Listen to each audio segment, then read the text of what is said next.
Hello, today I'm talking about facelift and neck lift scars, how to get the very best scars when it comes to facelift surgery. My name is Dr. Julian De Silva. I'm a facial cosmetic surgeon based in London and Harley Street, and I specialise in only the face, and I've been doing this for more than 10 years.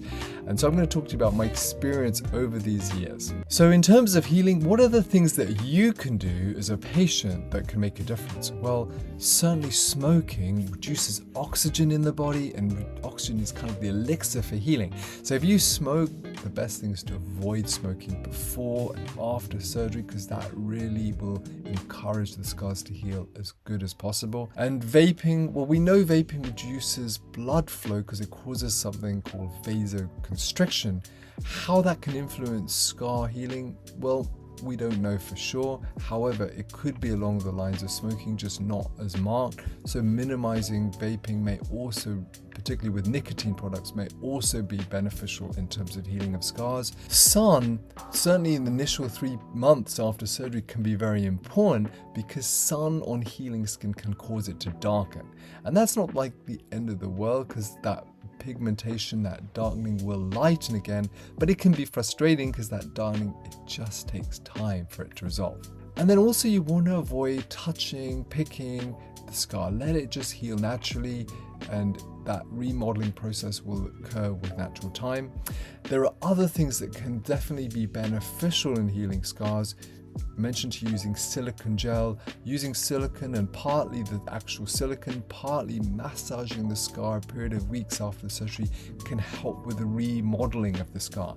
Many of my patients, they don't need to use silicone gel because the scars generally heal well with time, but using silicone gel can aid in that healing process. Sometimes topical antibiotics can be used, although infection really is very uncommon in this kind of surgery, like facelift surgery. Sometimes they're used. Oxygen therapy can be used in healing all of soft tissues. And oxygen therapy, hyperbaric oxygen, I myself have that technology and I make it available to all my patients, because what that means is we can heal the scars in a way by giving more oxygen to the soft tissues that will heal the scars faster and better. What are the common and not so common or even rare things that we can see with healing of scars?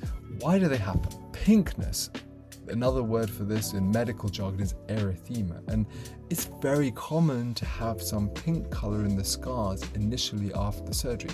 And what that means is your body is trying to heal those scars. It's attracting blood circulation, oxygen, nutrients to that healing soft tissue, and the tiny little blood vessels at this area that are slightly dilated give the skin that slightly pink color, and often it's a little bit lumpy bumpy as well. Usually this resolves by about 6 weeks, the great majority of the pinkness. Sometimes that pinkness, depending on your genetics, can last longer. In some of my patients, bio oil can absolutely help. Rubbing bio oil into the pink scars, that can help with speeding up how quickly this redness disappears. A small proportion of people can have a little bit of pink coloration for many months, and I would say that percentage is probably less than 1%, but absolutely that can happen. And rarely there can be pinkness even at 1 year. Now sometimes cautery or a type of laser can be used that really targets that specific little pink blood vessels, and it can reduce that redness, but the great majority of patients do not need that. What about skin necrosis? Well, what is skin necrosis? Skin necrosis is where there's just not enough oxygen going to the area of the skin, and it's relatively uncommon. Like, most people don't have any darkening or black color around the skin. It literally means there's not quite enough oxygen or nutrients going to that area. Now, it's often like a really small area, and it often will heal very well.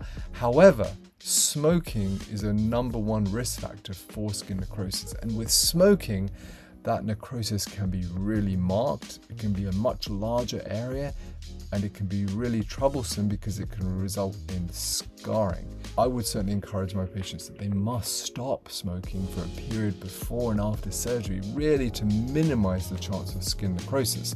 Because skin necrosis, well, the treatment is very much supportive, and we do have treatments. I personally have an oxygen therapy machine that I use to help patients generally, but if someone has skin necrosis, it may be a little frustrating because although we have oxygen therapy that we can give them, you might need to be seen every day for a week in order to receive enough oxygen to heal that area. Now, in terms of supportive treatment for skin necrosis, yes, anti-inflammatories, antibiotics, there are a number of different medicines that can be used, but ultimately they're quite supportive.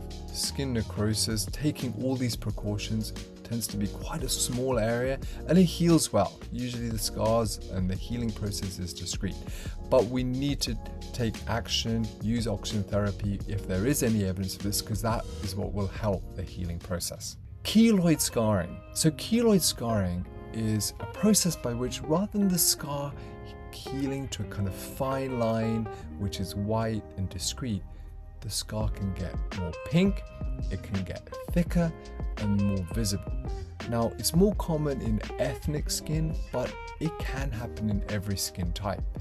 And it can be that you've had previous surgery or traumas where you didn't have like keloid scarring, and then many years later you have like a procedure and the keloid scarring just comes about. Well, those thicker, redder scars can also be uncomfortable, and they don't happen like in the first week. They really happen over a period of about 6 weeks or several months, and they need treatment. We need to take action to treat these scars. Now, on one level, we can use silicone gel that we talked about.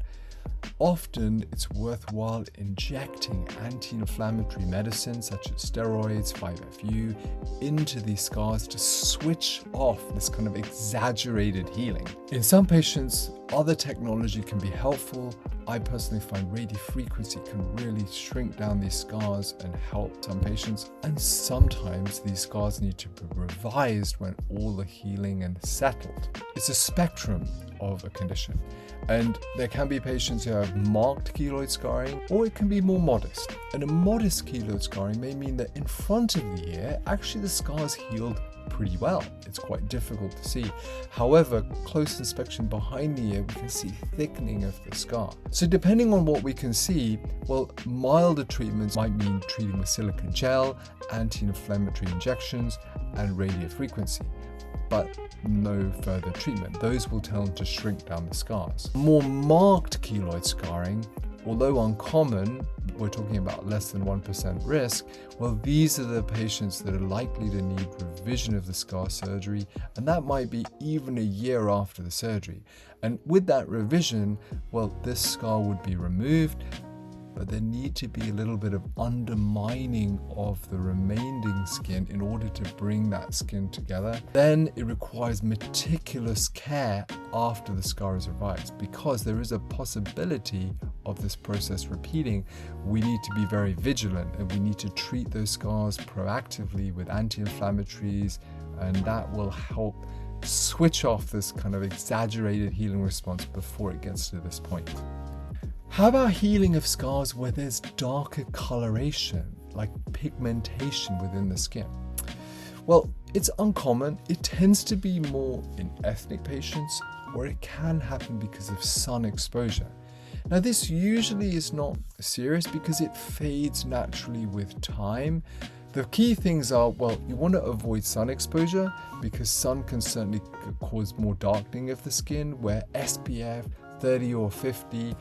Make sure you wear a hat if you're in countries that have quite significant sunlight. If there is this process of healing after like facelift surgery, well, using very specific creams, hydroquinone, pigmenorm, what these creams can do, just used in these very isolated areas, is they can switch off like the pigmentation and cause the skin to heal naturally. And that will absolutely resolve and fade completely. How about white coloration after scars? Well, white coloration, sometimes in medical jargon, this is called hypopigmentation, where there's lightening of the skin. I personally find it's quite rare. It tends to be in patients who are Caucasian, who are relatively fair. Sometimes surgical revision can help these patients because it can mean we can move the scar higher up behind the ear so it's more discreet. But if patients don't want to have any further surgery, we can offer creams to heal that area.